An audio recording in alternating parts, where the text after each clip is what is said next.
About her, she's a powerhouse performer.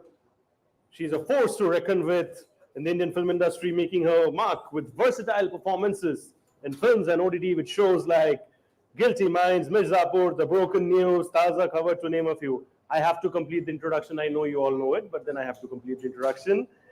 An actor who has proven her caliber with diversified characters that change the narrative of storytelling by creating impact. And no wonder she has been chosen as the face to talk about being the voice behind the script. And also my buddy I'm meeting after 50 years, that's exactly the thing that we discussed when she entered. Give it up, ladies and gentlemen, for Shriya Pilgaonkar. And no, we didn't meet after 50 years, that's just a statement.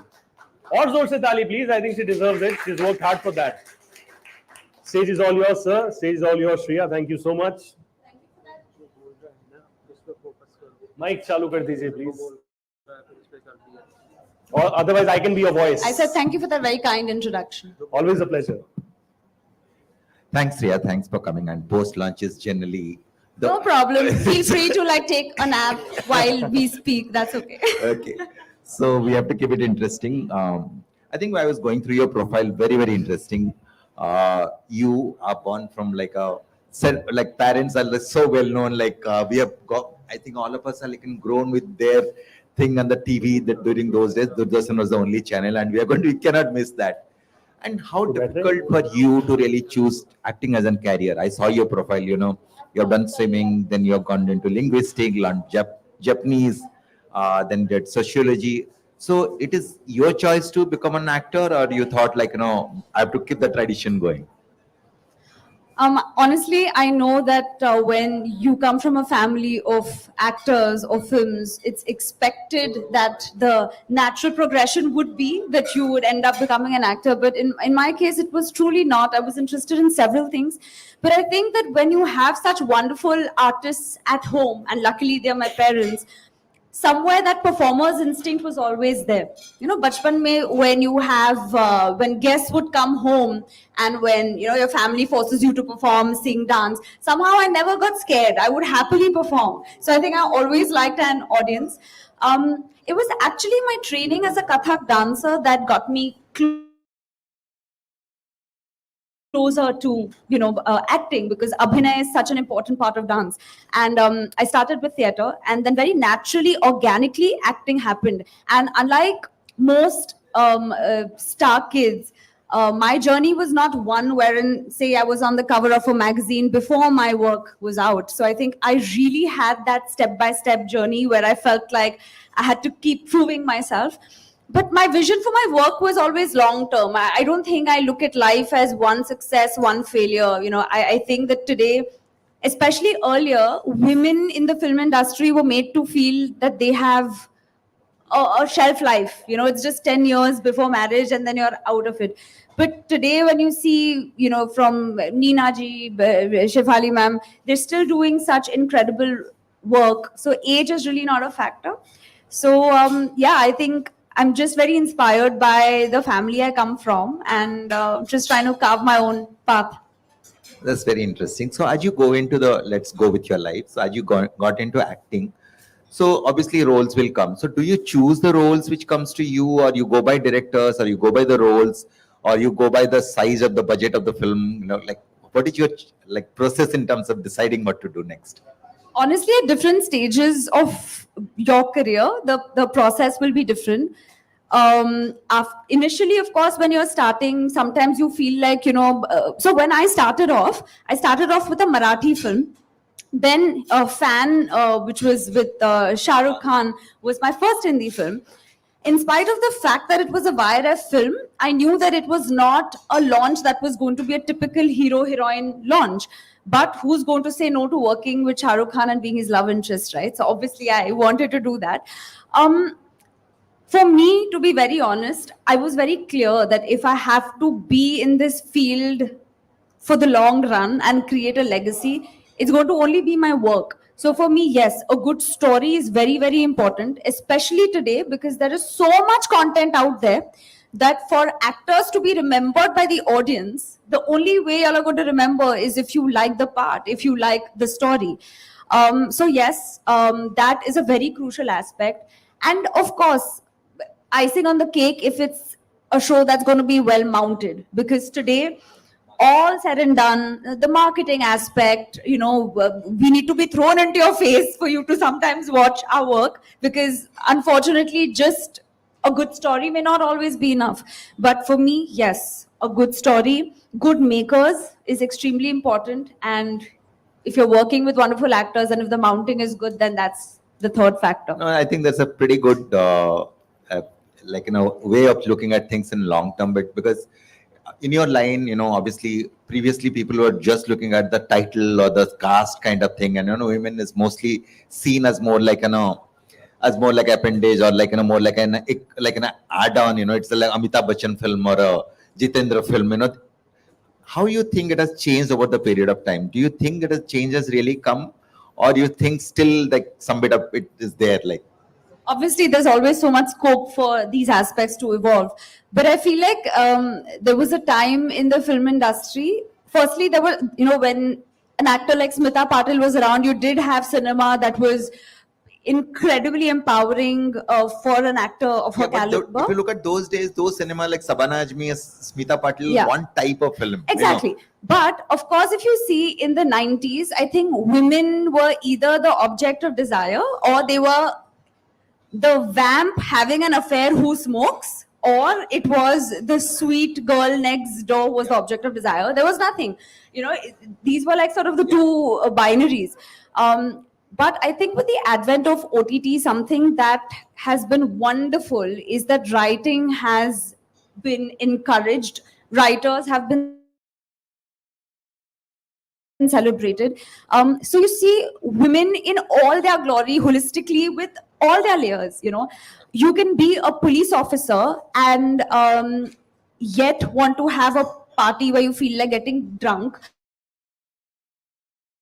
yet have a conversation about sexuality with your husband. I mean, it doesn't have to be one dimensional. And today, with a lot of women at important key positions in the film industry, such a change has happened. And like I mentioned earlier, the most encouraging thing today as an actor is that age is not a factor to decide what kind of paths you'll get. So that to me is something that is a big sign of relief. So it is really wonderful to be an actor today, because that's not an insecurity which perhaps earlier a lot of people had. Ki bas shaadi ho gayi, then you don't know what to do. Whereas 60-year-old men are romancing 20-year-olds, right? So today it's refreshing to see a Shefali ma'am headline and you know it as her film. I think things have changed. Do you think it has actually become accentuated because of OTT coming into the picture? Because OTT could offer more such roles, also audience to it compared to previously. If you look at, there's a TV, if you're either in TV or in movies, very few people you do cross pollination kind of thing. And or else they would do some bit of art films too in between. I call that pocket money kind of thing. But now the it is no longer such barriers, because people, the big actors are also doing OTT. OTT actors are also getting into movies.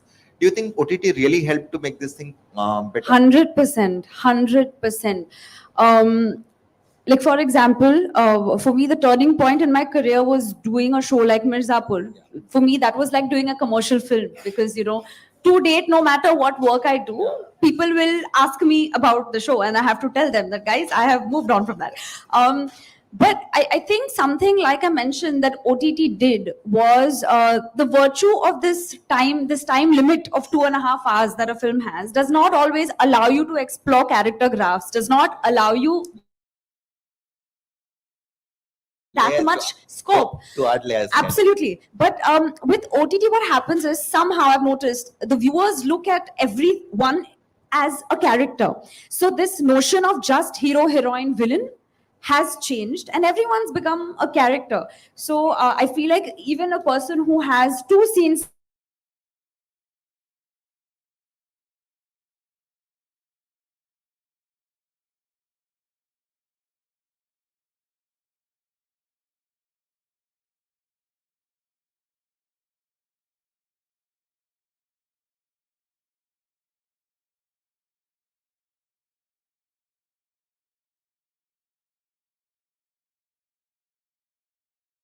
actors who've done phenomenally in the streaming platforms are getting work.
We're actually speaking on, when we hear the word, listen to the word authentic would essentially mean being non-pretentious, being true to what that moment is or who that person is that you're playing, or even in life, to not sort of try and be somebody else.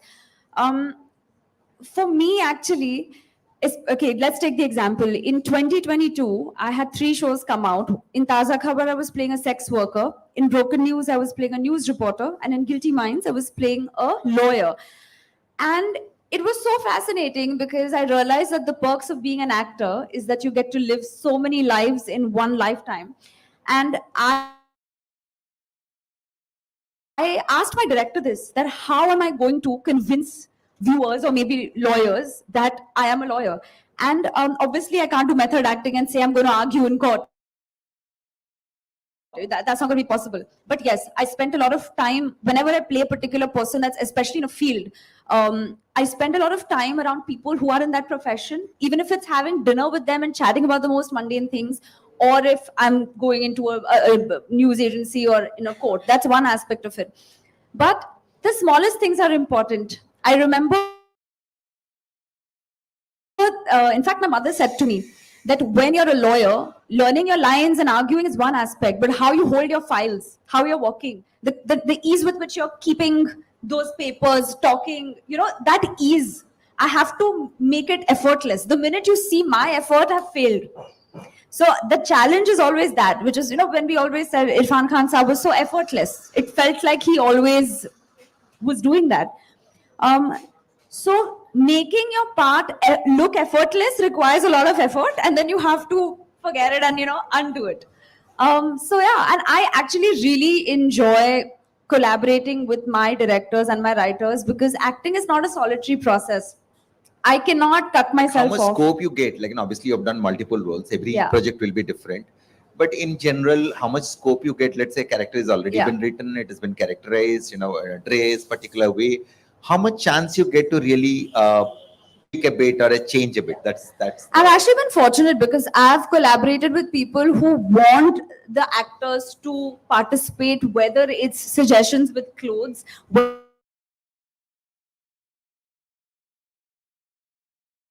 because eventually I have to be comfortable in those clothes with those dialogues. And that's what makes the process fun. But eventually, it's the director's vision that binds all of this together. Because obviously, if every actor is coming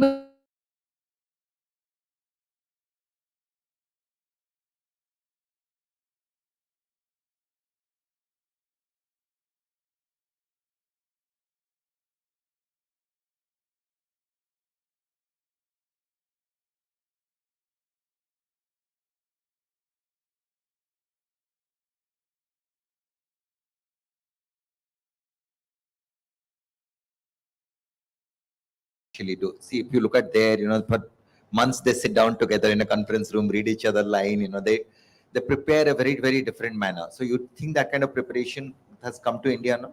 Of course, but it depends on your own personal effort as to what you want to do. Not every project, not every timeline will allow you the luxury of months and months of prep. And honestly, I feel sometimes some actors really enjoy getting into the method of it. And if I have to play a drunkard, am I going to be drunk every day? I think not, right?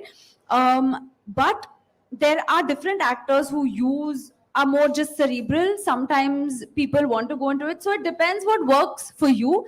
But today, yes, I feel things have become so much more professional. We have table reads. There's enough prep that goes into it.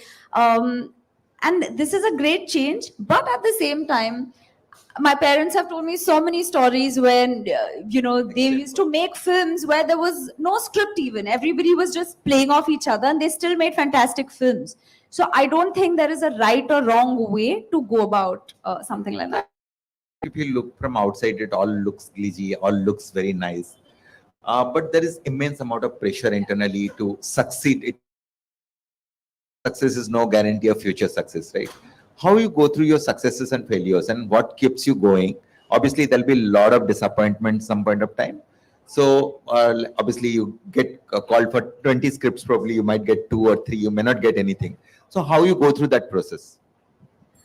Actually, I think for any creative field, waiting is such a big part of any creative field. First you wait for the idea, then you wait for that meeting, you wait for it to be executed properly, you wait for the feedback, you wait for the release, you wait for the response, and you wait for your next job. So I think in this process of constant waiting, I personally, and again, I think this is because I come from a family of actors who has had this experience. They gave me perspective on how important it is to really have a good emotional quotient in this entire thing, because sometimes it's truly not in your hands. And I realized very early on that I don't want to attach my self-worth to the hits and misses of my work. Who I am as a person is not reflective of whether my work is a success or not, because sometimes you may be appreciated, but that project may not work. And I think this applies to any creative field. So I really try and enjoy the process of it. And yes, it does hurt when something doesn't do well. But the more punches you get, you end up becoming stronger. And to me, it's always been important. It's not just about being successful for me. I want to be happy and successful.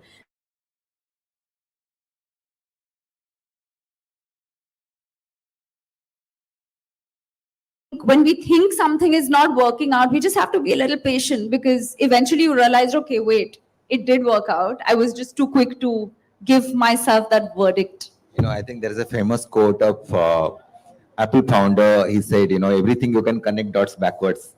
So dots can always be connected backwards, but while going through it, you'll never feel that this is actually part of the totally process. And something that's actually very hard to accept, which no matter how many years you've been in the film industry, that just being a good actor is not enough. It's not enough to just, it's very important, it's the most important thing. But today there are so many aspects to being an actor, because you also have to create a brand for yourself. And when I started off, this is not how I approached it. I didn't have a team who was kind of guiding me. But today I feel like, your talent management companies are really putting a lot of thought into how to build you up as a brand, how to create this persona, sometimes your online persona can be very different from your offline persona. I mean, it's happened to all of us so many times that we've seen a person on Instagram and then we meet them and we're like, oh, okay, this person is not who they come across to be. So a lot of it is, I feel, a curated version also. So these are some things that, you're nudged into thinking. It's not just about acting anymore. So again, it's a very different field, because we all see your real persona. So whether it is you're known for this role or something, like a sex worker or a lawyer, you actually, that persona stays with you, in looking at old days villains kind of thing. But your real persona, like even Instagram is not a real persona. It is also curated heavily, kind I'm of thing. sure. We Yeah. always put the best part of our life over there, kind of thing. So, do you find a challenge, while really interacting in a social field or something, real versus real kind of challenge? So the thing is, because I mean, for me, I'm an actor first. I am not a content creator or not an. I mean, everyone is an influencer in their own right today, but I am not very out there with my personal life. However, I'm also not somebody who will sort of will come in and say, hey, I'm having a fantastic day, when I'm not, you know. I feel like I like to keep a balance of things. I really enjoy traveling. So for me, a lot of my social media is about, sharing my love for traveling or things like that, or people. I'm very close to my grandfather. So I'm, always putting stuff about him. I don't stress that much about social media, to be honest. I don't have a social media team or anything like that. But I like to use social media in terms of for things like, for example, if you've seen me in a particular part, and if I feel like I'm getting work just in that zone, I like to use my social media to spoon feed people to what else I can do, whether it's in terms of my looks, whether it's in terms of my thoughts, whether it's in terms of just an overall vibe. So this is a great thing that any creative person has, that you have your own platform literally to showcase different aspects to you. It's a good point. Do you have actually associated with a purpose or something, like, in the sense, it can be anything. It can be like a like a girl child education or something. The purpose you have associated, which you want to grow for the rest of your life, because you have a great platform, right? Like, one day you can see normal person working for that cause, you working for that cause can make like a multiplier effect. So have you really found out a cause or a purpose, like, which you want to support? Actually, honestly, people who actually do a lot of work on ground don't keep tom-tomming about it. Um, Things that I've used I mean, I'll find it weird to tell you where I've helped and what I've done. No, not but that, where you are, of course, yeah, passionate about. totally. So for me, I love animals and fostering, whether it's in terms of especially dogs. I've worked a lot with NGOs that do drives and things like that. So I'm mainly vocal about things that I also have actively participated in. In college, I used to work a lot with the differently abled. I was a writer for the visually impaired. So anything where you have differently able, children or students, it's something that I personally also feel passionate about. So yes, while this pressure shouldn't be there that celebrities have to speak on everything, because sometimes even if their intention is good, people are so quick to attack you for no reason, because trolls are just out there. I do feel that yes, it does help when you can authentically take a stand for things that you truly feel passionate about. Nice. I think you are very lucky to have parents as your mentor, because in this line, obviously you got years of feedback, and they have done a difficult way. They're not really gone like in a flashy way of doing things, and they're very, very well appreciated. Have you got any other mentors in your field, or you look forward, who really helped you in your career apart from your parents? Actually, I feel like for me, mentorship has also come through a lot of friends. Doesn't have to necessarily be from the field. Yes, of course, my parents have been mentors to me, and not just as parents, but as actors in the film industry. But I'm very fortunate now that I think of it, by surrounding myself with people who truly are my cheerleaders, who are very honest with me, who I don't surround myself with yes men. I think that's very dangerous when people around you are only saying, wow, wow, very good, very good. I mean, you want an honest, objective feedback. So I think I've surrounded myself with people who will keep me grounded, who are invested in my growth, truly, Who can tell you what's who can right? honestly, because I feel like people often struggle to see other people happy, and people may have a lot of insecurities around you. So it's important to identify who are those people who truly want to see you flourish and to win. So for me, I find little mentors in all of them. So this is my last question. So anyone who's joining this profession now, what will be your advice being there for last 15 years almost? No advice will ever help anybody because eventually you have to get down there, experience whatever you have to experience and do it. But in any creative field, that leap of faith is so important. And you have to be able to value yourself, stand up for yourself, and be ready for that opportunity because you don't know when that opportunity will strike.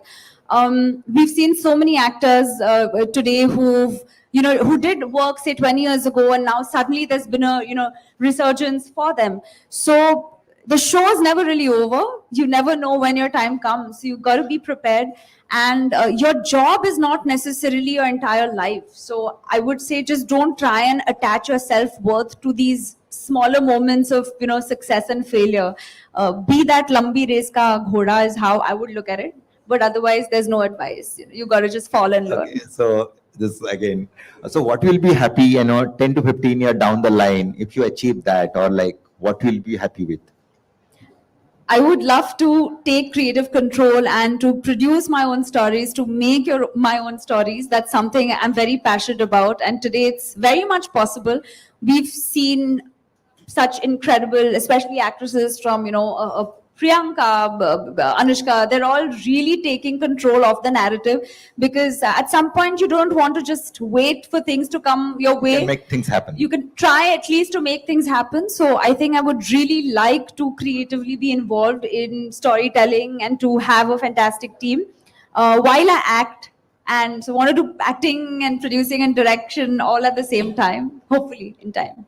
Thank you, Shreya. Thank It's you. really Thank you so lovely much. conversation. Thank you. बात का पहला session है और थोड़ा जोर से please ताली बजा सकते हैं हम लोग मैं दिखाऊं कैसे बजाए yes thank you so much we'll have a photo but uske pehle it's important that I call Bijoya ma'am over here to kindly give away some special gift hampers from Lavi and Suta over here. Bijoya ma'am, where are you? Over there. Hiya ma'am. Yes, of course. How can we let you go without getting interested? Thank you so much, ma'am, for joining us over here. Request you to kindly give away these special hampers to Shreya and Sir from Lavi and Suta. इधर sir भी इधर आ जाइए. हाँ.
Formal of the Year Entertainment and the award goes to Shreya Pilgaonkar. Thank you so much, sir. And Vijay ma'am, I request you to kindly come back on stage and honor Shreya with this wonderful award. Shreya ke liye zor se taali, please. So shout outs over there at the back.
So the next award is, ladies and gentlemen, excellence in the field of copywriting. तालियों की गूंज of the highest intensity for Bhumi.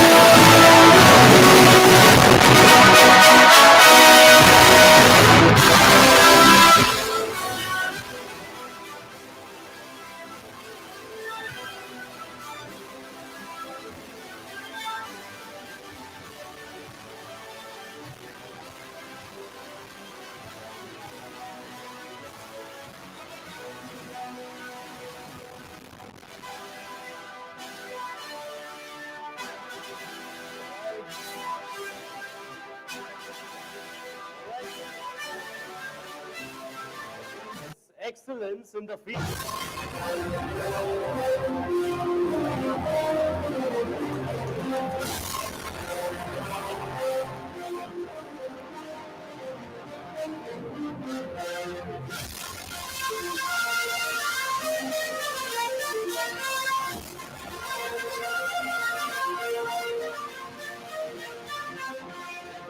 Thank you so much for joining us. दिखाया था पहले ये moment पे clap करना है, right? Thank you, thank you, thank you. Pleasure having you over here. Quickly moving to the next award, ladies and gentlemen, it's excellence in the field of media buying. Ladies and gentlemen, please give it for Shubhra Datta, Group M Nexus.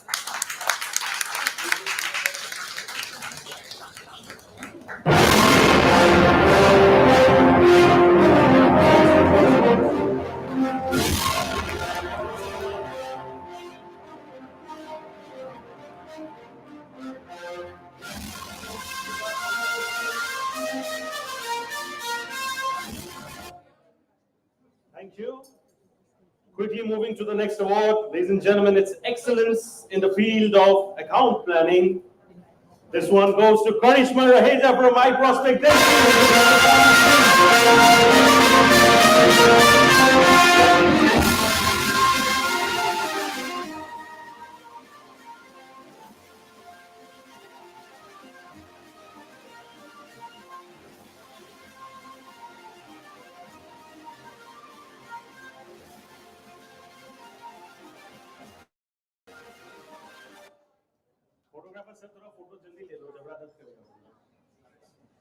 All right, so moving to the next award, it is excellence in the field of new business development.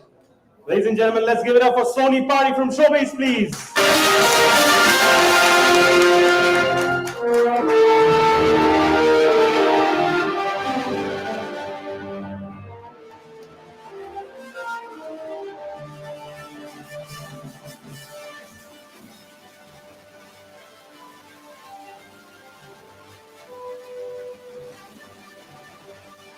Thank you so much. बहुत awards हैं. Award है, काम भी इतना अच्छा हुआ है. Of course, the women, they deserve to be honored. For the moment, the last award, उसके बाद और बचे, of course, थोड़ा break लेंगे. The award right now is Business Head in Media Sector. Give it up for Aruna Daryanani from Amazon Mini TV.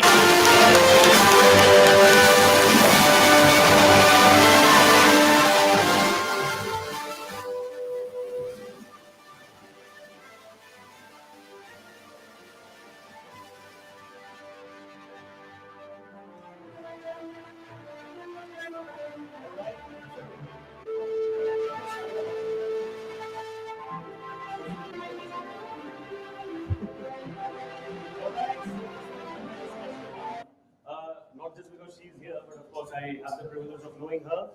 This award is for Fashion Icon of the Year. Ladies and gentlemen, you all know her. Give it up for Neha Pince, please. Get this over here. Thank you.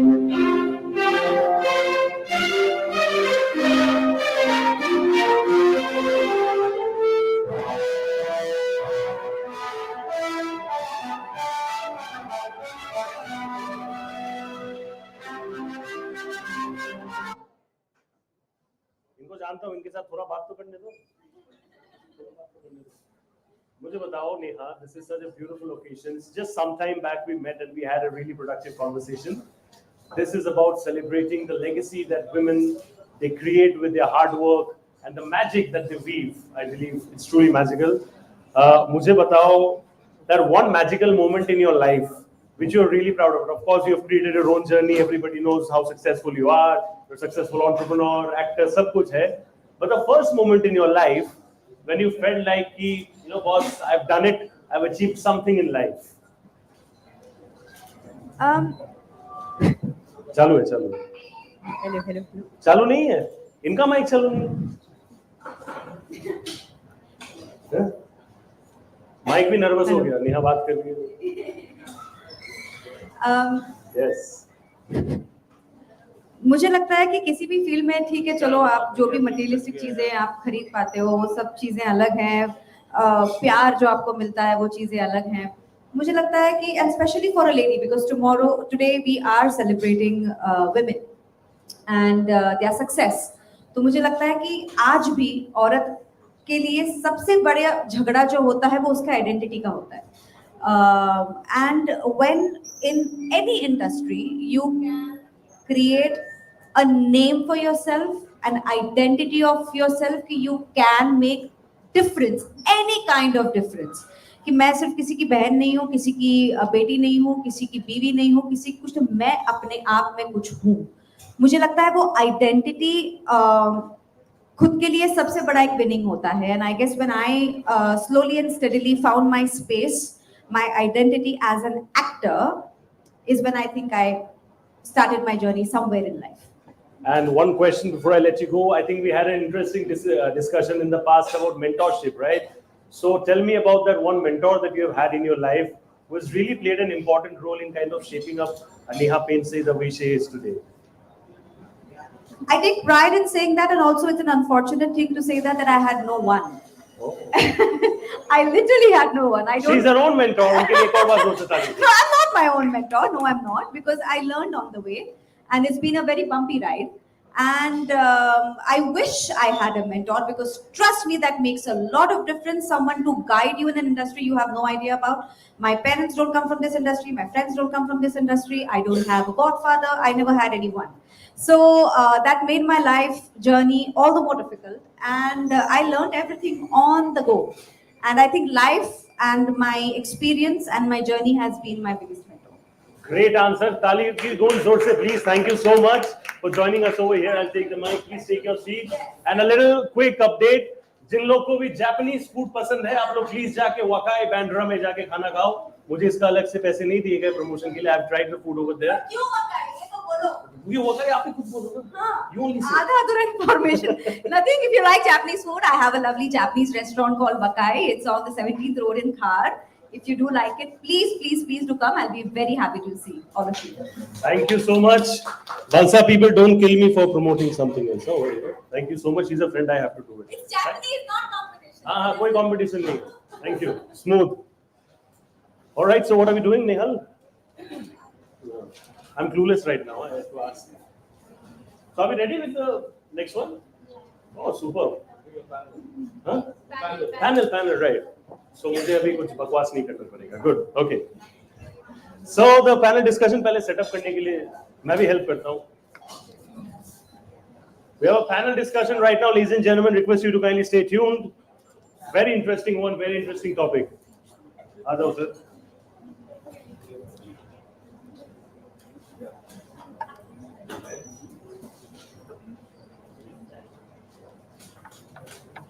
Char. 4 chairs. And how's the vibe? I've not actually asked. I need to actually go there and speak to you all. Huh? Everybody is quiet. मैं बस कुछ बोल रहा हूँ, सब react कर रहे हैं. I'm feeling very shy among so many women out here. लग रहा है मैं shy हूँ. सच में मैं shy नहीं हूँ. Genuine मजाक कर रहा हूँ. But tell me the vibe. This is about celebrating you all, right? How are you all feeling about this wonderful event, this wonderful initiative by AdGally? किसी को कुछ बोलना है? जोर से बोलो, मैं voice बन सकता हूँ आपका. We had a discussion on being voice as well. You want to say something? You want as well? Yeah. And हम लोग मर्द जो empowered शायद नहीं उनको थोड़ा और empowered. Anybody else? I want to go to the winners again, yeah. Before by the time we set up the panel. Ready है? Oh, sir. क्यों मिल गया मुझे?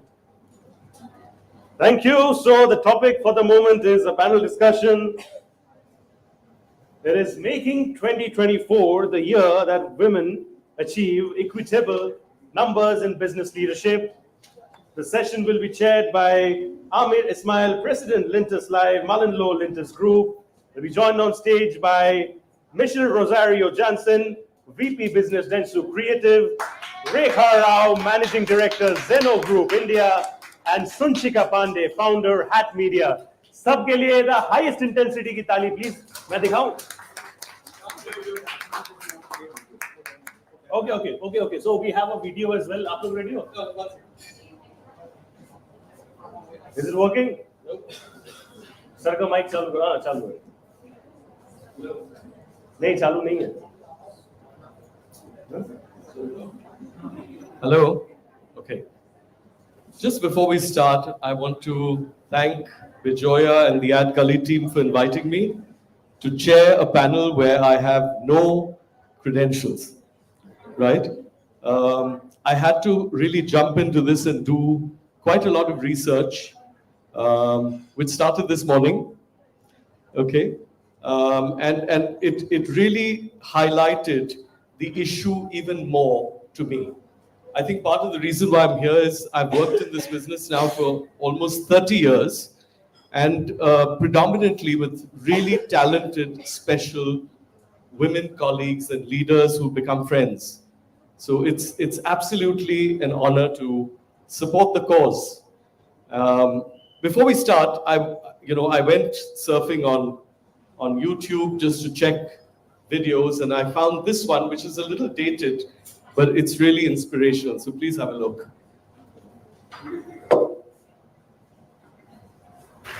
So for any of us in this room today, let's start out by admitting we're lucky. We don't live in the world our mothers lived in, our grandmothers lived in, where career choices for women were so limited. And if you're in this room today, most of us grew up in a world where we have basic civil rights. And amazingly, we still live in a world where some women don't have them. But all that aside, we still have a problem, and it's a real problem. And the problem is this: women are not making it to the top of any profession anywhere in the world. The numbers tell the story quite clearly. 190 heads of state, 9 are women. Of all the people in parliament in the world, 13% are women. In the corporate sector, women at the top, C-level jobs, board seats, tops out at 15-16%. The numbers have not moved since 2002 and are going in the wrong direction.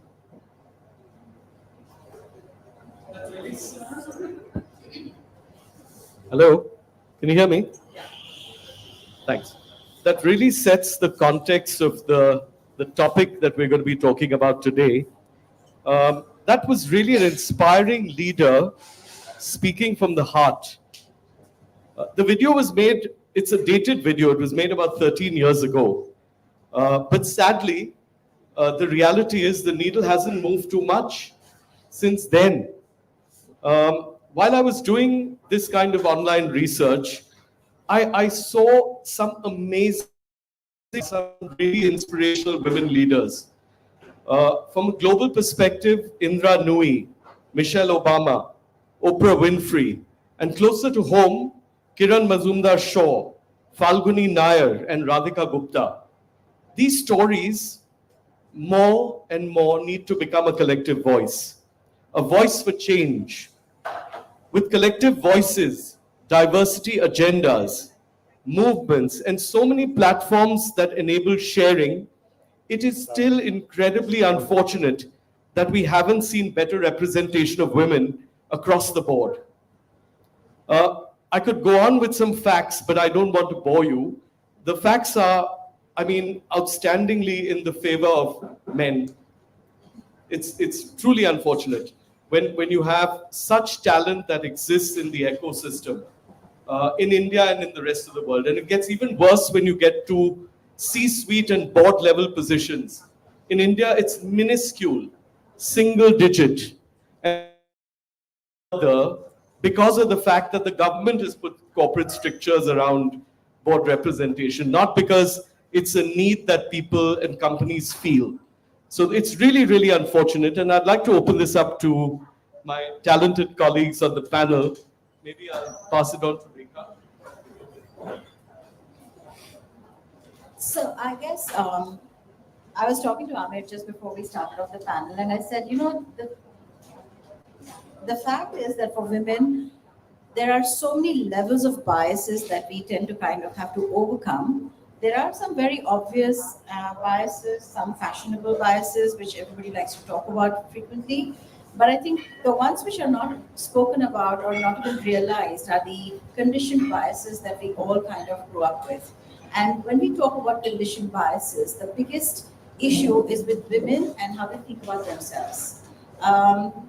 Case in point, when there is a situation at home, probably which requires for maybe special attention or extra attention, and between a husband and a wife, the call is okay, who has to do the job? Invariably, the woman will offer to be the one to do it, or it is assumed that she's better prepared or she's the better choice to do it, and which is also not a problem. I mean, that's again shared responsibility. But the problem happens when she believes that, because she has this additional responsibility and her commitment there is probably slightly more, is required a little more than the commitment that she's already made, where career happens to be one of those choices, then the relegation of a career or her job or responsibilities at the job, automatically from her conditioning, she will tend to push it somewhere, below the obligation that she has maybe towards her family. So I would say that when we talk about why are women not growing or why are women not breaking the barriers, because I think the entire room here, which has a lot of women in it, and the panel which is dominated by us, all of us will agree that we do not really score anywhere below men in terms of a gender capability. We score much higher, I think, on many counts when it comes to if we really put ourselves out there and compare ourselves to the men. But it is these little barriers that we build into ourselves as women and the conditioning that we receive from the backgrounds that we come. Some of us are more fortunate that we're able to break through it. Some of us not so, because we probably don't have a support system, and therefore it is a double the energy for us required to kind of break through those barriers. But all of it put together, at the end of it, I think the biggest favor that we women will do to making this inequality go away is to first start believing that irrespective of whatever happens out there, irrespective of the challenges out there, when we make up our mind that we're going to do it, we will do it and we'll figure out a way to do it. So that's, I think, my opening line to this. I'm not hogging the limelight, but your point on bias made me reflect on a quote by Indra Nui. This is what she said. I think women today are held to a completely different standard. They're too loud or too soft. They're too emotional or not emotional enough. They're too strident or they're too weak or passive. Every possible badge is given to women, which is quite apt. Sorry. May I pass it?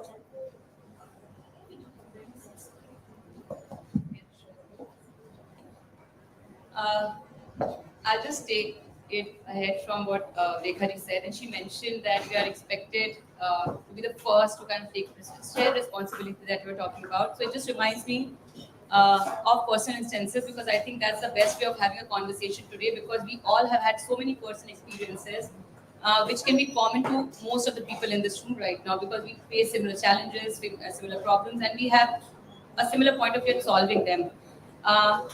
But I was working, I have a daughter, she's 12 years old now, and I was a crime reporter earlier, then a field journalist for a show, and I've been mostly working on field, and that's where I like to be. I don't like being contained in a house, and I hate desk work also.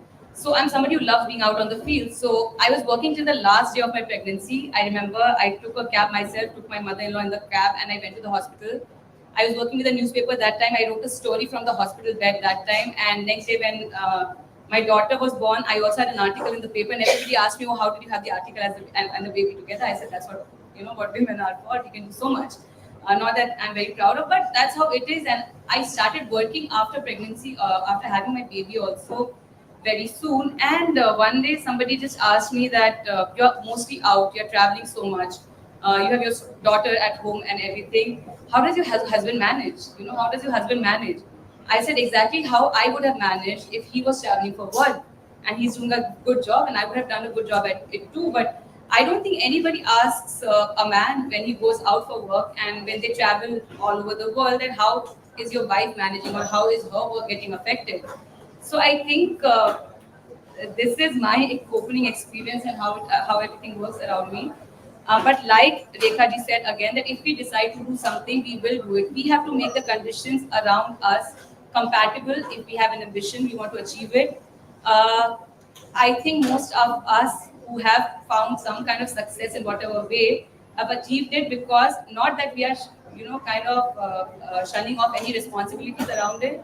We are doing everything well. Just believe in it. We are doing everything well. I'm managing my home also pretty well right now, and I'm not boasting about it. But we do it. It happens.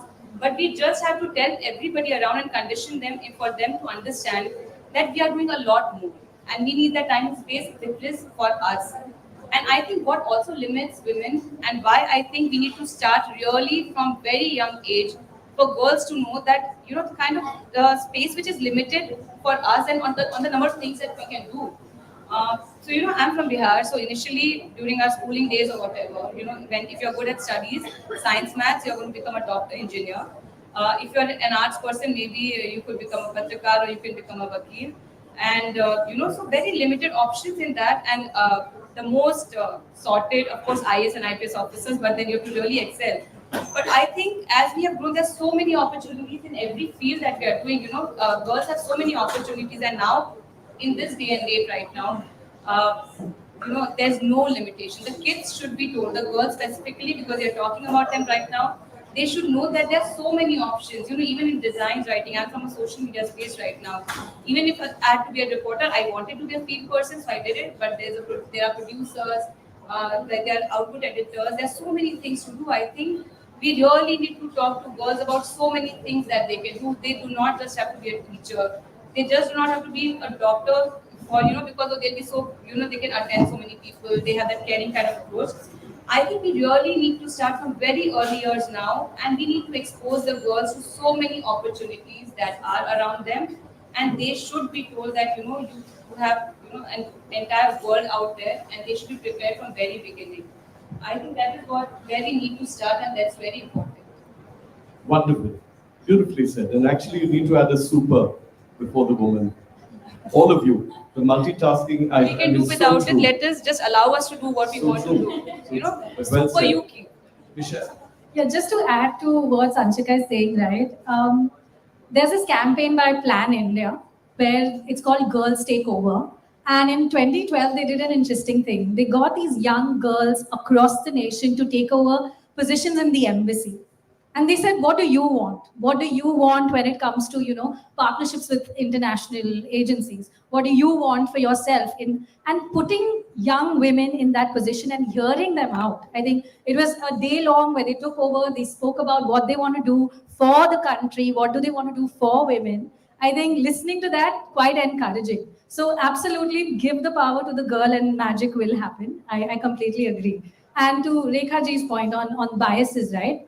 While we've taken so much onus on ourselves, I think a lot of it, sometimes we hear this word called the imposter syndrome, right? Usme bhi the effect is us, like we are the cause. We feel an imposter syndrome. I think that mentality also has to change. It's not us. I'm not feeling it. When I walk into a boardroom and I see only one woman in a room full of men, that adds to my imposter syndrome. So also passing the onus to the companies that are out there, passing the onus to agencies, passing the onus back into the other gender is also something we need to learn to do rather than just internalizing everything that happens to us. Pass it on. No, I'm enjoying where this is going. This actually happens to be the year where the UN has declared the theme for Women's Day. And the theme is Invest in Women, Accelerate Progress.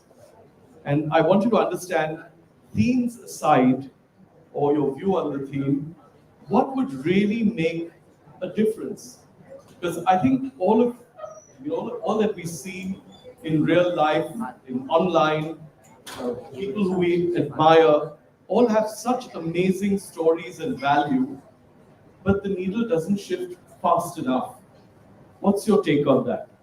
Can I ask you? Sure, I'll take that up. A McKinsey report recently said that India can add $770 billion to its GDP by 2025 just by bringing in equality, gender equality. I think if that is not moving the needle, what is? And yet, the reality is that the study also showed that only 8% CEOs are women. And out of that 8%, 32% do not even have peers who are, role models to them or support systems to them. So the needle will move. Economy says that. Even from, if I just put economies aside, if you have women in leadership, they understand the biases better. They understand the barriers better. And hence, they are in a better position to come up with the policies that serve the purpose for growth of women. So yes, the needle can move, and if it moves, there will be profits and for everyone, not just women as such. Awesome. I think the only solution is a consistent effort which is going on. Like we were having a discussion outside and we were very disappointed with the numbers. That is just 12% or 13%. But I just said that for me, the way I look at it is that this is not bad at all, because someday it was 0%. Right? We have come from 0 till this number. It has been a great effort that has gone behind all of this. And we will have to make those consistent efforts. And the best thing and the most beautiful thing right now is that we have accepted that there's a problem. For a long time, this was not even accepted as a problem. So right now we have accepted the problem. We are moving towards it. There's a consistent discussion that is happening. It's not just on Women's Day that this is happening. We know that this happens across every room now, because we women are also more outspoken. We are also claiming our space. And I will be wrong if I claim that everybody is being able to do it, but I think whoever can do it, like one person at a time, even if it is that, even the number of women who are here right now, if they can claim our space, and we can make space for more women around us. Because like I was just telling her a story that I was mostly working with girls in my team, because I was not getting a position at top anywhere else. I created my own company, and I am on top of it right now myself. I created this. I may not be making a lot of profits, but I'm kind of living the purpose that I kind of wanted to work for. And I was working mostly for girls. But eventually I realized that I should also give opportunity to some men in my team, because the quest is not to beat them or go ahead of them. The work is for people getting a chance, an opportunity basis merit. So I found some meritorious men, and now we have men in my team. But like I'm saying, we have to make space for more women, just give opportunities, and there'll be a lot of thoughtful opportunities which will have to be created, because right now it's not happening organically. It will have to be a very well planned kind of mission that we all have to set and work around it. I'm glad you have men in your team. I do too. We are so glad you are on our panel. I mean, we would feel really, Yeah, being very woman to say that no, we need equality and therefore she has married. But I think somewhere along the way, I think a lot of people look at women and any topic on women discussion as being a women's rights discussion. And I think I'm glad that we don't talk about women and equality of women from a rights perspective in that kind of intensity or that kind of aggression anymore. Because honestly, if you're talking about inclusivity, the word inclusivity has to be about its normalization. I think the minute we attach labels, the minute we attach titles to things, we are making something different. We're making something not normal. And the process of thinking of ourselves as equals is to first think of ourselves as being just like anybody else. So therefore, merit, hard work, talent, all of it comes to play. And when we're out there playing, it doesn't matter the gender. And that to me is the essence of what we should look at ourselves as women as. However, when we also talk about the fact that, and this is my right with most of the times when E&I discussions happen, we don't walk the talk. It's so many ways. Forget about just walking the talk in terms of what we talk on the stage and getting there on stage. We know how to package. Yeah, that absolutely. But I think the lens of E&I is something that I have a very strong point of view on that. when we look at the lens of D&I, generally it's a very Western lens, and it's not as color or race. But look at it from an India point of view.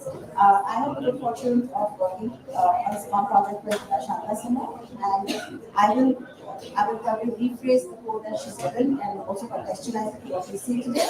So when it was in the context of empowering, economic empowerment of girls coming from unempowered backgrounds. Now there, she said, okay, the first level of disadvantage is being born a girl. So that's the first level of disadvantage that girls tend to find. And I think anybody in this room who comes from a regular Indian family, I'm not talking about a progressive Indian family, I'm not talking about families who are very, very advanced and very westernized in their living or whatever. I'm talking about a regular Indian family, a nice, happy, regular Indian family. If you've had a sibling who's a brother, you will understand that bias of being born a gender of a girl. That's the first discrimination at that stage. Now, in the garb of protection, because we as parents tend to think, oh, बेटी है तो उसको ज़्यादा हिफाजत से रखनी चाहिए, बेटी है इसीलिए उसको संभालना चाहिए. Now that is again the conditioning that, oh, you're a different gender, so you need to be treated differently.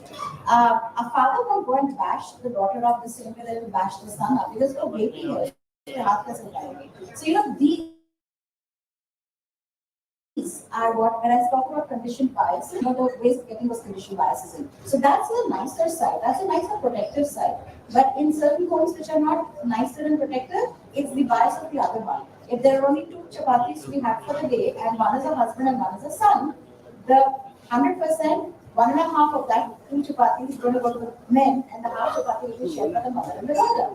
Now that is in the regular home of a normal tier 3, tier 4 or a poorer, economically poorer household. That's what tends to happen. That happens from an age-old survival instinct, I guess, that men are stronger, so they'll hunt and they'll get more food home. Women are weaker, so they'll be at home to take care. That was I don't know, caveman time. But somehow the mentality is still caveman, I guess, in certain places of the world. So we continue with it. So the first bias is just being born as a gender of a girl. Now add a layer on top of it and say, okay, if you're a girl who's born in a home which is a poorer home versus a richer home. Second challenge, which is economic. Now to that challenge, add a third challenge that you're born a girl from a upper caste versus a lower caste. That's a third level of challenge, which in an Indian context plays a very important role. Now in that, add a layer. You're born a Hindu, you're born a Muslim, in a lower caste home, in an economically backward home, and look where the biases come. So when we talk about diversity, inclusion, biases, the layers tend to be so much more. And for women, it starts with being born as a girl. So if we need to address it, for me, the question is, how do we bring in equality by having sensitivity to the multiple layers of biases that exist? Because when women come into workforce, their background, their family, what they would have faced plays a very, very, very important role in how they will be performing at their workplace. And as heads of organizations, as leaders, as bosses, it's important to understand that A versus B, 2 women who probably have the same capability will react very differently to situations, and not everybody will be reacting to situations or performing to the same caliber, not because they're not similar in their capability, but because there are a lot of other things that have groomed them on their journey to where they are.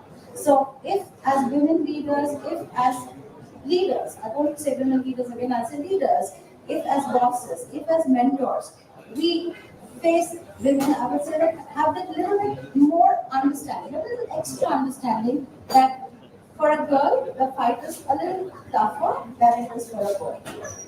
So that's actually just my opinion. Thanks. You're obviously very passionate about it. I just want to add a small point. I think one other thing which is very important, because this is also again out of my personal experience, since I work with a couple of police departments across the country, they used to have so many sessions about women's safety, how to keep women safe, what should be done for women, better justice for women, etc., etc. And I used to be present in many of them because we're taking care of social media, etc. But in all those meetings, the entire room was full of only women who already know what is the problem. They know their husbands are beating them up in their houses. They know that they are being discriminated on the roads, and they are being EPs, everything. They know all the problems. So there were only women sitting and listening to all the problems that were being discussed. So I think what is more important is that these discussions should have equal, if not more, number of men sitting and understanding, listening and participating and talking about it. Because it would be great to hear from them in sessions like this that have they experienced this in their homes or do they know about it. So I think that is also a problem that all women-related problems are being discussed only with women, amongst women. I see very little male presence. You need us as allies. And we are. I mean, many of us are. But many of us carry unconscious bias.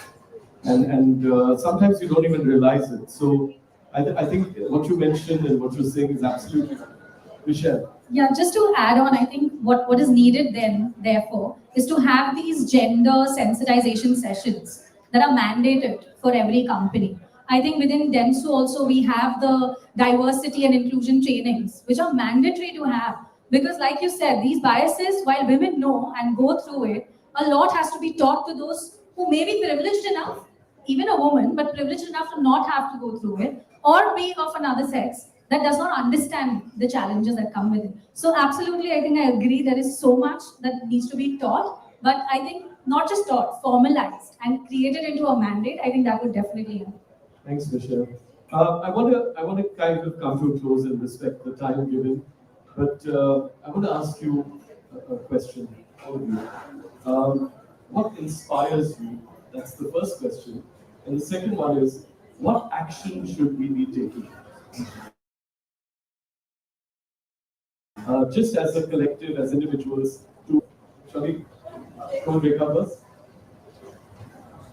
What inspires me is my own journey has not been a journey of privilege, and my journey has been a journey which I want for myself. I'm damn very proud of it. So, and I know that if I can do it, there are another million women out there who are like me, and they're all there to just do it. So, if wherever I can find a woman who wants to do it with the right intention, I will be the first one to jump in and provide whatever support I can. Whether it is emotional, psychological, mentoring, financial, I will provide that within the means that I can. That's my contribution back to what I would do. The second is collectively, I think again, as a group, first of all, women, I sincerely believe, and this is what I do with every person who works with me or who has the fortune or misfortune of knowing me, I first tell them to drop their thinking that they are women and they are different. When you're working in an organization, don't play the card. Just play the card of how good I am and how much better can I be than the other person, irrespective of what the gender is. And when you set that benchmark for yourself, believe me, it really doesn't matter at a certain point. But what does matter is you're going to be somebody who can make a change and who can make a difference for another 100,000 million women out there. So the job is not about securing a place for ourselves. The job is about if we can get to a position of power, wherever it may be, we hold the power to be able to carve the path for a lot more women and to carve the path for a lot more efficient and very incredible people out there to belong to the place that they need. So that is, I think, my view of how we can contribute back to the profession. Okay, I think what inspires me is my memory of my mother, who was just a 10th standard passed woman in Bihar, who made sure that all her 3 daughters studied well and studied fully. And it's my memory of my mother taking me in a train to Delhi and in a city bus there from one college to the other, without me even knowing how to fill the form, what to do. But she was so clear that my daughters have to study. She took me from one college to the other, and she made sure that all her girls are educated. And I see what difference the 3 of us are making to the entire family setup, economically, emotionally, financially, in all ways, and the way my entire family looks at raising their girls. And my inspiration has also been being brought up by my father. So I have also seen a man who has held these 4 women together and has always inspired all the 3 daughters to do whatever they want. He never told me or any of my sisters. We are 3 from very diverse interests and backgrounds. But he always stood by us, and he made sure that this quest was like kind of completed, and his daughters did whatever they wanted to do. So I think you also said, what do we need to do? I think we need to come together, men and women, equally in this society and make sure that there's space and scope for everybody around, because this is about building up a country, a nation altogether. This is not just about you, me, or just a handful of us. we are working towards progress. We are talking about working towards our economy, how is it going to do good. So I think what we need to do is just understand that there's no other way but to work hand in hand. I mean, very tough to face even now, but I think that is a very simple solution. If we imbibe it and implement it, I think we'll go so much ahead and faster. All right, so the first question, who inspire me? A lot of women inspire me. I think borrowing from what you said, the women in our lives, right? My grandma, who was an entrepreneur who started her own bakery, or my mom, who was a single mother. My Monica, who's here today. Even Anita Kotwani, who did the keynote earlier, right? Every meeting I go in, she goes like, girl power, y'all got this. You need role models like these who imbibe the inclusivity agenda, who teach you to be tough, who teach you to be strong, who are pushing you further. I think those are the kind of women and people who inspire me. What should we do? I think from first, it is all about onus. Every company taking the onus. How do I advance women further? How do I give them opportunities so they can take C-level roles and do them well? I think there's a lot of onus that HR division needs to put in, where they hire based on just the merit. Like we said, I know of SAP India who has the back to work program, where even if you take a break to have a child or get married, you can come back into the workforce. So a lot of steps have to be taken by companies, larger companies. They can learn a lot from startups that are all women-led and doing really well. So I think those are some steps that definitely need to be put into place for us to sort of progress further, and then sky's the limit. Thank you, Michelle. Thanks, everyone. You didn't ask me what inspires me, but you guys inspire me. It's fantastic. I really enjoyed this. Thank you so, so much. Ladies and gentlemen, और जोर से please ताली बजा सकते हो आप mic है चालू है fantastic. Request them to kindly give away the token of appreciation for all of them. Not thank you. I'm very insecure right now, genuinely. But lovely session, I must say. Congratulations to all. Thank you so much. Please give away the token of appreciation to them from Avi and Sudha.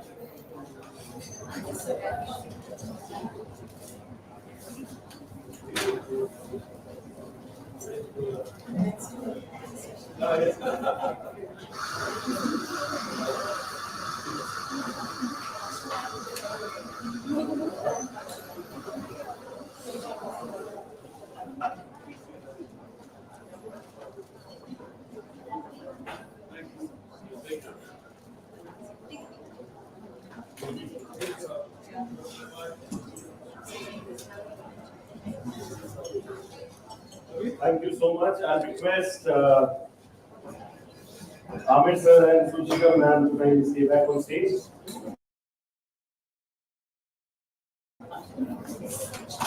Sanchika, sorry. Sanchika.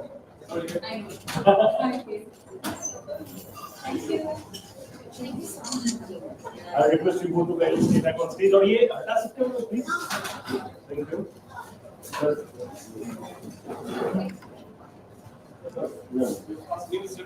Yeah.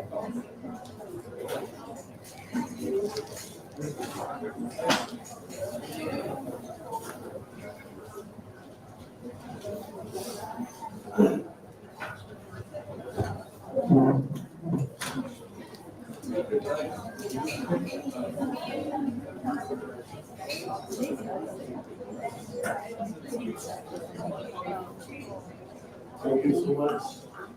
Malsa ke Bahubali. Alright, ladies and gentlemen, you must have realized कि session चल रहा है, बीच में मैंने इन लोग को क्यों रुकवाया? We again have awards, and this one is a very special one. I have to talk a little bit about her personally. From Amrit Mathan to Nagin, this woman over here, she's dazzled our audience and entertained them endlessly. Today we have with us the winner of the charismatic diva of the year, the one and only Ada Khan. Ke liye zor se taali please, ladies and gentlemen. She's with us over here. Thank you so much. Where's the music? Nagin wala mat bajana.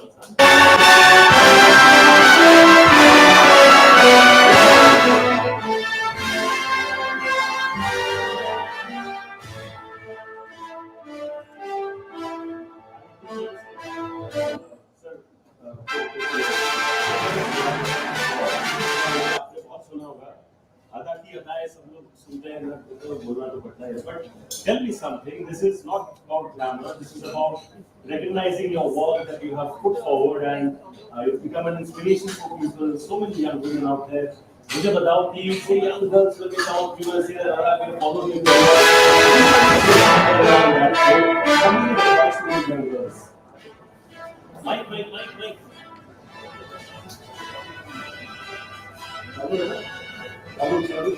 चालू है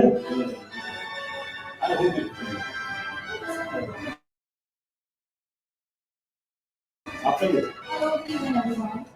Well, it was a wonderful session.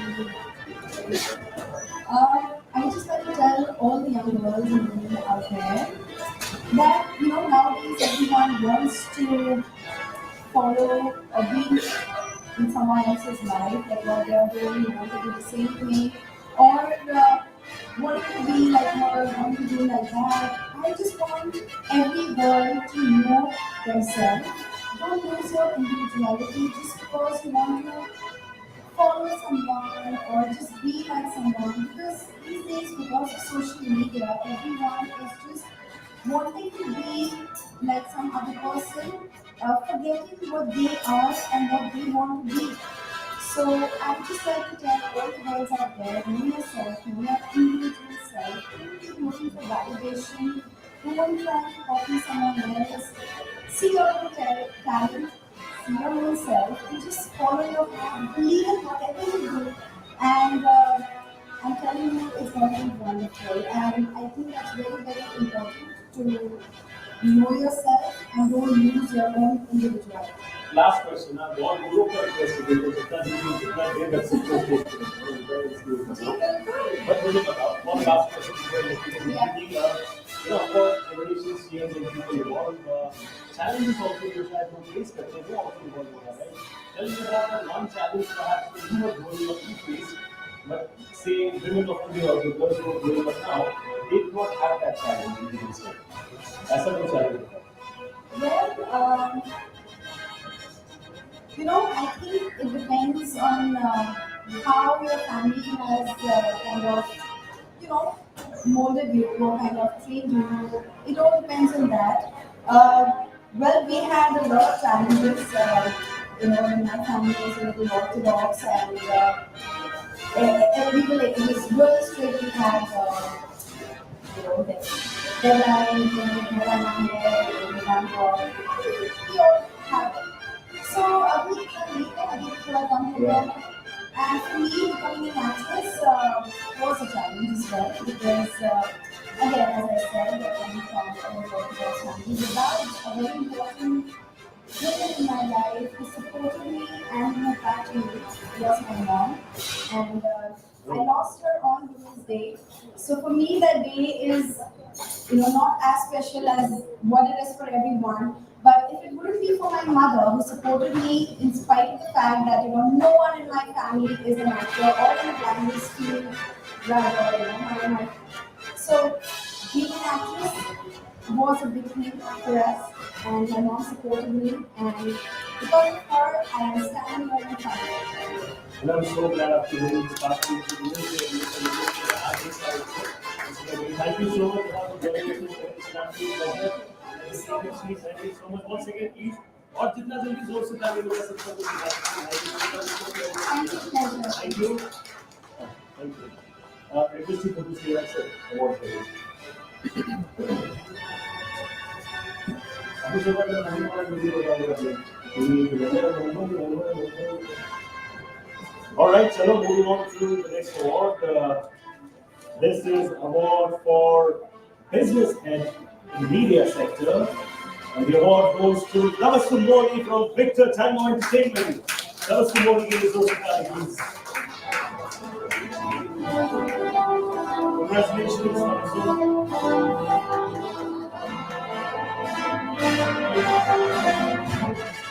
Congratulations.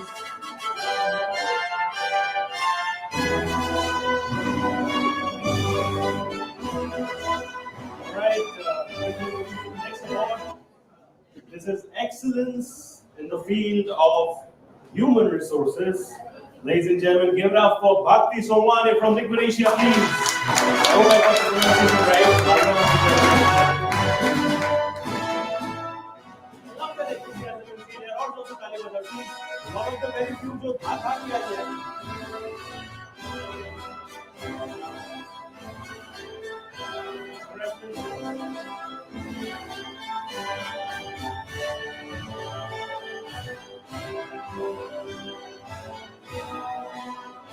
Congratulations.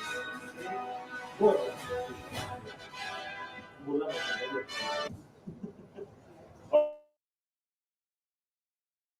All right, so the next one is excellence in the field of corporate communications. And the award goes to Shobha Vasudevan from Dell Technologies India.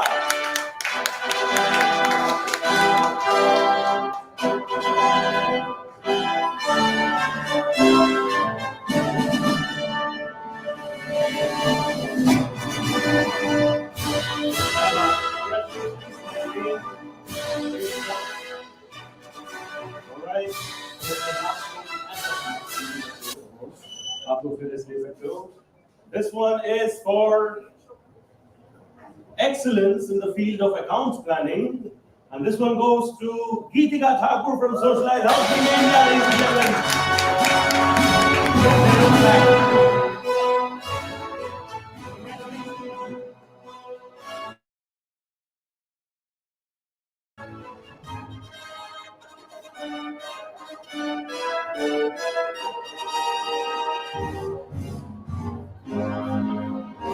Thank you so much, sir. Thank you so much, man. Please take a seat. Thank you so much, pleasure. Thank you. All right. Agenda के हिसाब से आखिरी keynote session बचा है और उसके बाद awards भी बचे हैं. मतलब एजेंडा में खत्म हो रहा है मतलब दिन खत्म हो गया नहीं है. We still have some stuff going in. But right now we're doing this very special keynote session. The topic.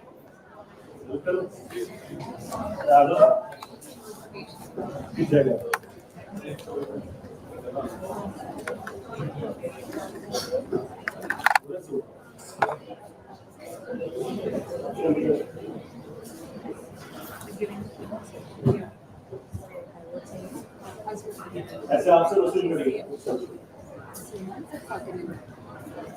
Can we place it over here? Will it go out of frame? PPT. Are we ready? Shall I? Sure.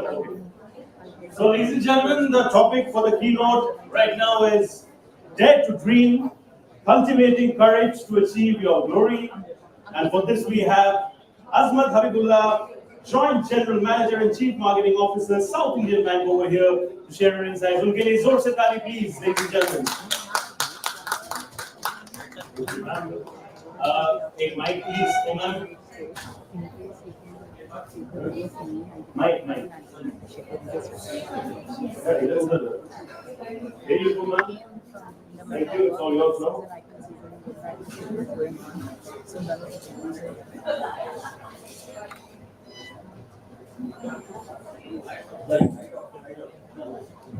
We have a PPT right now, which will be played. The man takes forward the session.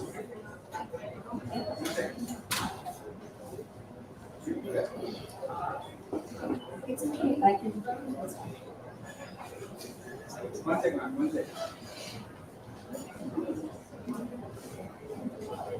Just a request for people over there at the back. We have some vacant places over here. So, बड़ा हुआ दिखाना है to be very informal. Please थोड़ा आगे आके बैठ जाइए यहाँ पे so that we can have more people coming in joining forward.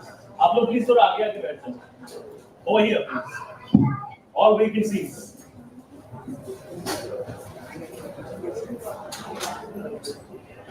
Everybody there at the back, please come forward.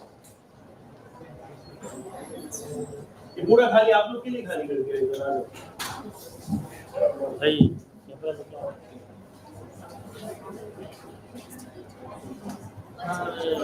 Can I please request you both to kindly come forward, please?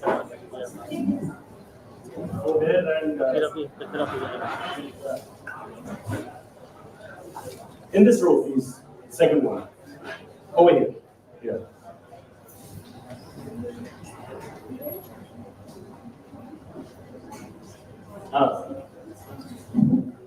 Sorry. Are we ready with the PPT? Okay, none, all yours. Thank you so much. Good afternoon, everyone. It's so great to be amongst all you lovely women disruptors. And it's so nice to be in a session where majority are women. And I'd like to thank Adgari for this opportunity. So I'm really happy to be a woman. Who reflects that sentiment? How many of us are really happy to be born women? And why not, right? We are smart, we are beautiful, we know how to manage challenges, we are multitaskers, we can work well with people, we have a high level of empathy, we have a high level of EQ, the emotional quotient, which is much required in the workplace. And yet, it's strange that women representation in the workforce is so disparate, right? I mean, the average number of women in the workforce is at 30%. Actually, South Indian Bank, the organization that I'm in, the bank that I'm in, is an exception. In South Indian Bank, 45% are women, which is really great considering the industry average. And not only that, we have a woman CFO at the helm. And she is a big inspiration to me. I mean, she epitomizes simplicity. She's humble and yet strong. And I really look up to her. So, coming back to the industry average of 30%, do you know what's the figure as you reach the leadership position, the CXO position? In the corporate world, 15 to 16% of the women are in CXO positions. And in the government, it's only 13%. And in the social sector, the NGOs, the development space, which is known to be women-centric, even there, we are at 20% in the leadership position. So why do you think this is? Why do you think this is the case? I mean, it's definitely not because of lack of opportunity, right? In India,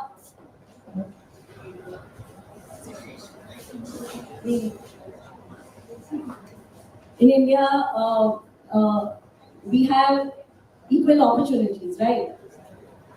So what do you think is the reason for this? I mean, we are 50% of the population, and we need to be equally represented in all aspects of life, right? In all facets of life. Be it the boardroom or the courtroom or the hospitals or the newsrooms. We should be there equally represented. So what's the reason? I mean, could it be ambition perhaps? I know we are all ambitious out here, but what is the extent of ambition that we have? It's really important to dream big and dream really big. Have those lofty goals which seem almost impossible to achieve, and then get behind them with conviction and courage and try and achieve them. It doesn't matter what your circumstances are. It matters how large your dreams are. So I honestly believe that all of us here should be really ambitious without guilt. But it's easier said than done, right? I mean, in India, we have it's more of a systemic issue. We live in a patriarchal society where women systemically underestimate themselves. It's the world around them, a lot of households.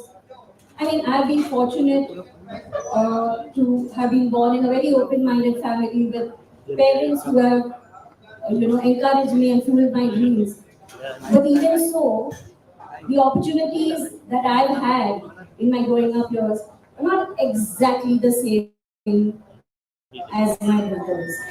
So there are subtle nuances, I think, in most households. But it's up to us to overcome these shackles and overcome these limitations or expectations that are imposed on us. And again, here's food for thought. in MCQ, multiple choice questions, which are normally given for entrance exams, and especially if you're negative marking, it's observed that men take calculated guesses, but women don't respond unless they're 100% sure. Negotiating for your salary when you get a new job, it's seen that almost 67% almost 65% of men negotiate salaries, but when it comes to women, it's 45%.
I know this better than anyone else because I've been there.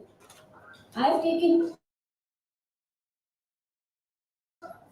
more than 3 career breaks throughout my life. When my first child was born, I had taken a break.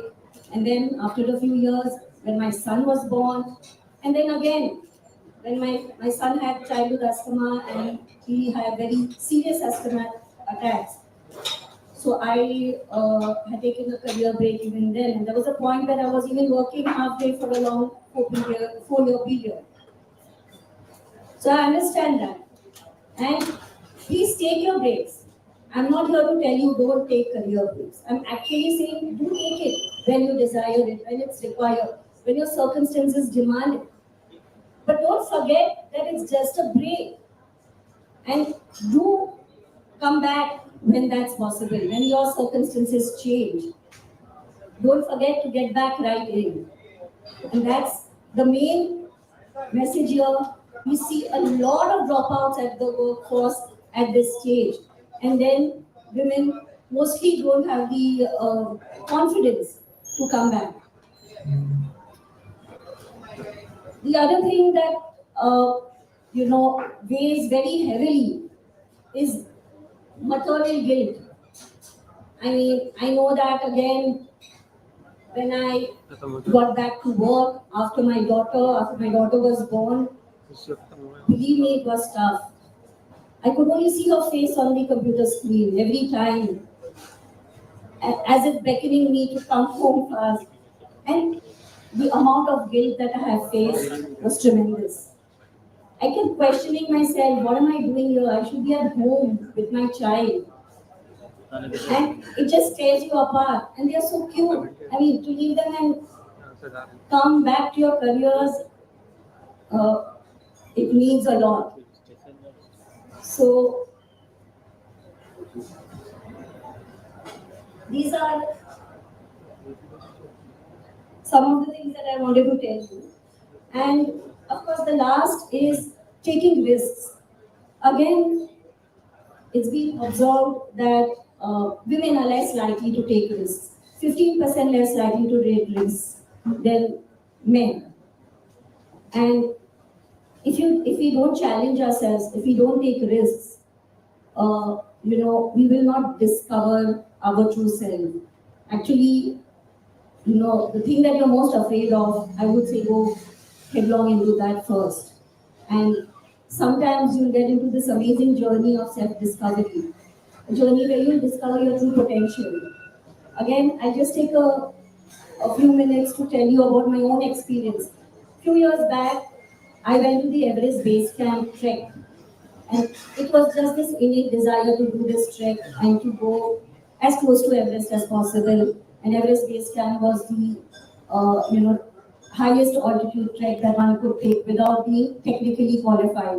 I'm not a professional professionally qualified mountaineer.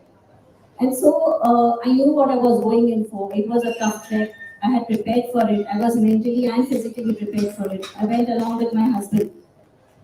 But what I discovered there was completely beyond expectation. It was far more difficult for me.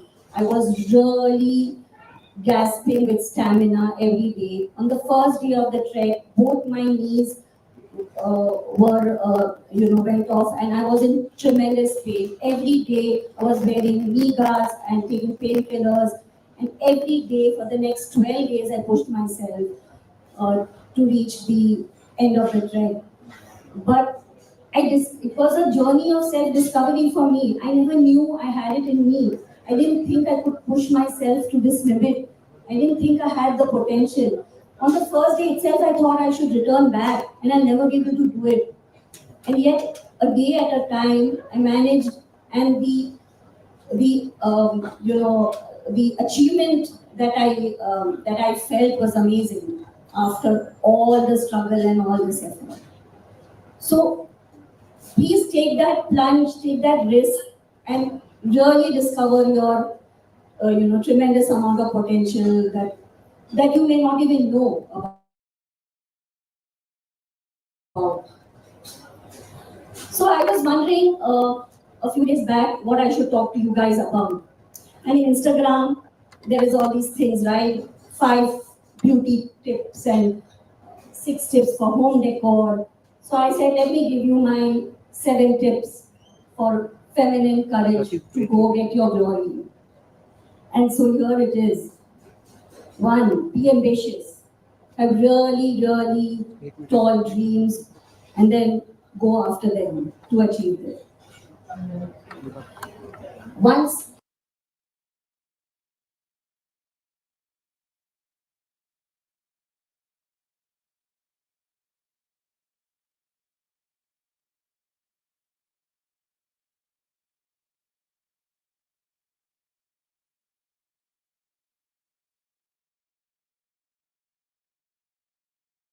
organizations who enable this, like Amazon has a Rekindle program, Google has G Careers, Tata has Second Career Inspiring People program, and Amazon I think has Springboard. All these are initiatives to help you get back into the corporate world and to mentor you, nurture you, and slowly help you ease your way in. So take these opportunities and get back in whenever you can. Prioritize yourself. I'm not saying be a workaholic, and work-life balance is immensely important. So take time for yourself. Take time to work on your mental and physical wellness. Take vacations. Spend a lot of time with your family, and balance yourself so that you can enjoy the time that you put in work as well. Believe in yourself. Self-worth is extremely important. If you don't feel you're worthy enough, then how will anyone else feel your self-worth or believe in you? So believe in yourself. You can achieve anything that you set out to do. Be a risk taker, be a trailblazer. If you don't take risks, you may live a very comfortable life, but probably you will never be a trailblazer. Take those risks. And lastly, own your success and revel in the glory. You have earned it. And so, in conclusion, my fellow women disruptors, let us embrace our ambition. Let us break glass ceilings and societal expectations. Let us realize our worth and the worth of people around us. And let us make a world where every woman can thrive. Let us be that unbeatable source. Thank you. Thank you so much. I request you to kindly give away the token of appreciation. Vijay is right over here.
in Mumbai and across the country.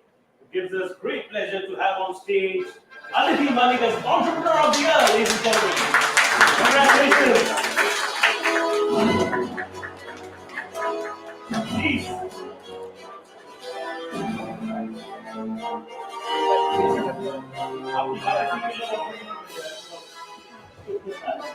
Thank you so much. Good evening, everyone. And honestly, this is not planned. Like something, few words were not planned. But when I heard her, I thought I should share what I have kind of accomplished, yet to accomplish, and I still feel I have to reach. I have to not climb the ladder, as Priyanka says. I have to just reach there. So I started working when I was 16. I was a part of media. I was into acting, and I just started out of passion. I had no ambition. I'm not an ambitious person at all in life. Given a chance, I'll just go to the mountains, sit there, meditate, eat, drink, and have fun. But I never planned anything for me. I used to enjoy acting, and then I got the opportunity to enter into hospitality, which was also as a hobby. Today, where I am, I've just launched my eighth restaurant. Uh,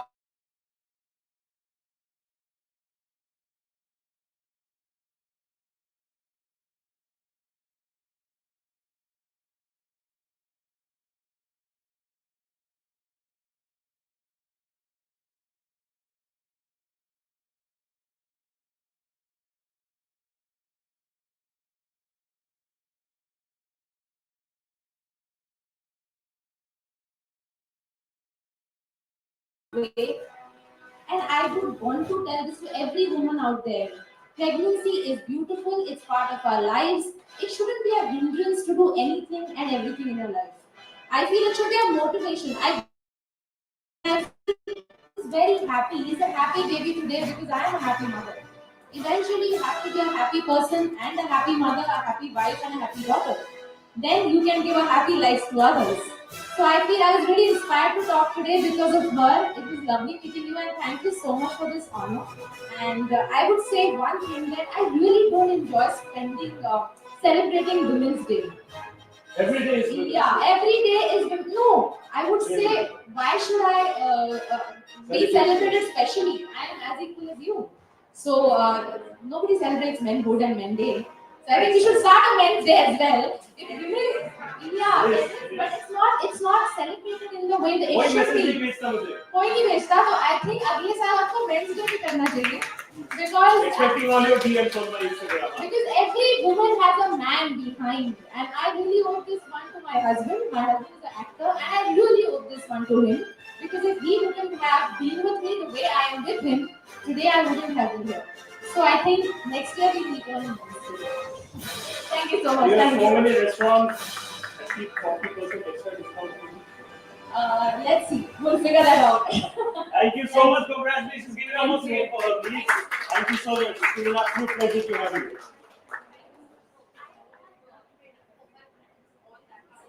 Photo. And it shots.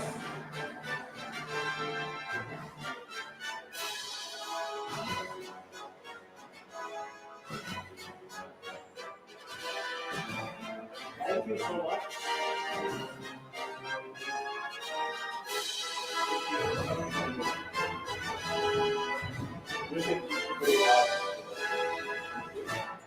वापस आते हैं the last two awards for the evening, ladies and gentlemen. ज़्यादा ladies ही थे यहाँ पे. This one is for excellence in the field of marketing. This one goes to Nisha Dhanda from Max Life Insurance in today's hospitality.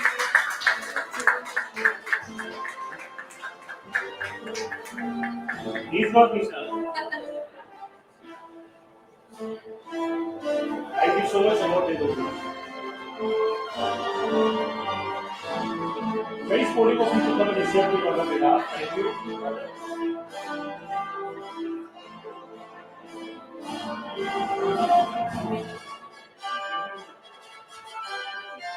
Thank you so much. And ladies and gentlemen, the last award of the evening. This is Marketing Head of the Year. And this is for Akriti Thakur from Healthiest, ladies and gentlemen. Source Italian. और जोर से last award एकदम दिल खोल के बजाओ ताली।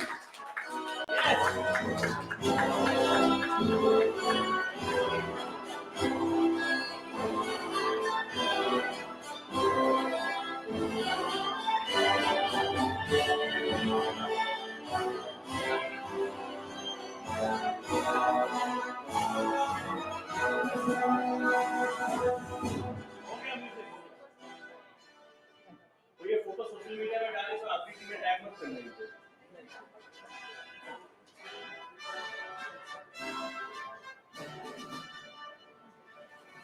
No one says something.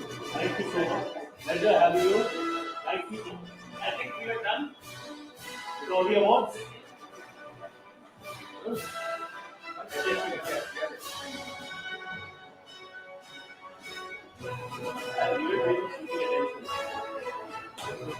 That's what most of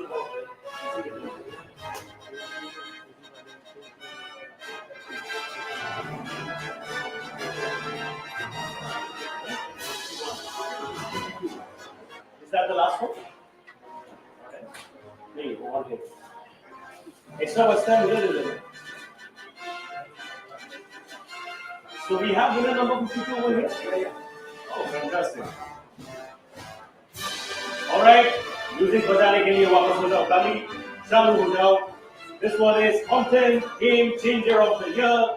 Give it up for Rajika Mitra from Houseplayer once again. Congratulations.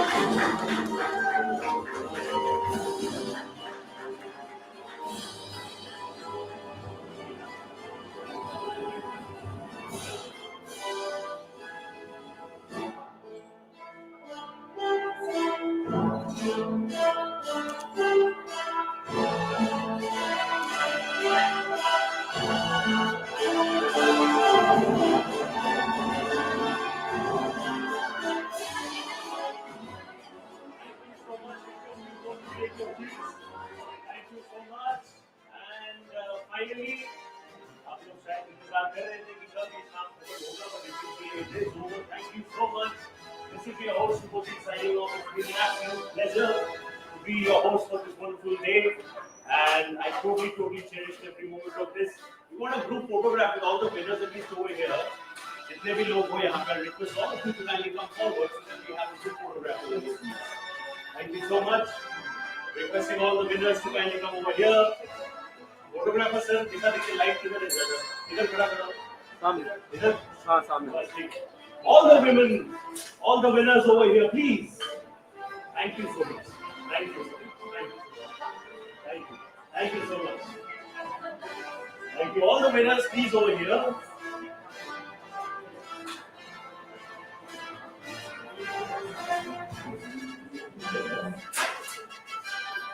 We have more winners right over here. So many winners. Wow. Great. We are having a just wait for a minute. I don't want to ensure no winner is missing. All the winners over here. And everybody over there, जो लोग निकल गए उनका अलग बात है. Everybody is here. All the winners. Everybody is here. Yeah. Okay. Everybody is over here. Group photo के लिए हो जाओ तैयार. Please sir, I don't know. मेरी टीम से है sir.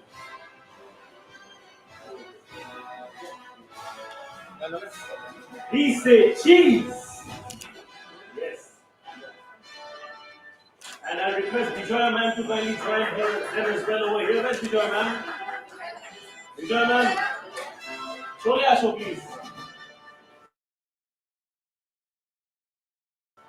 I can call you affectionately in Bengali at least. Please come and join me. I'm going to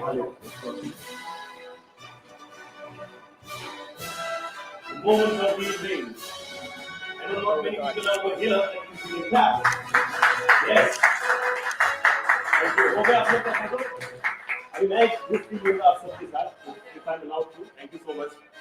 एक साथ इतने लोगों ने कभी ऐसा फोटो नहीं खींचा. Thank you so much. Is it like? We should do a crazy one. Light थोड़ा आप लोग block कर रहे हो, हटा दो ना. Jealous हाँ? Where is the light? Where is the light? Cheers to womenhood. Great stuff. Thank you so much. Thank you. Tea, snacks, everything is there for all of you. Please enjoy yourself. This is your host, Subhajit Ghosh, signing off from the 5th edition of Women Disruptors Summit in the Host State. It was an absolute pleasure. I'll see you all the next year. Thank you so much. God bless. Take care. Stay safe. Thank you.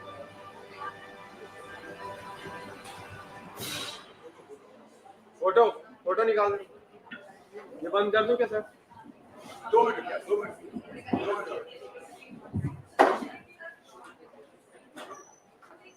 बीच में आ रहे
Thank you.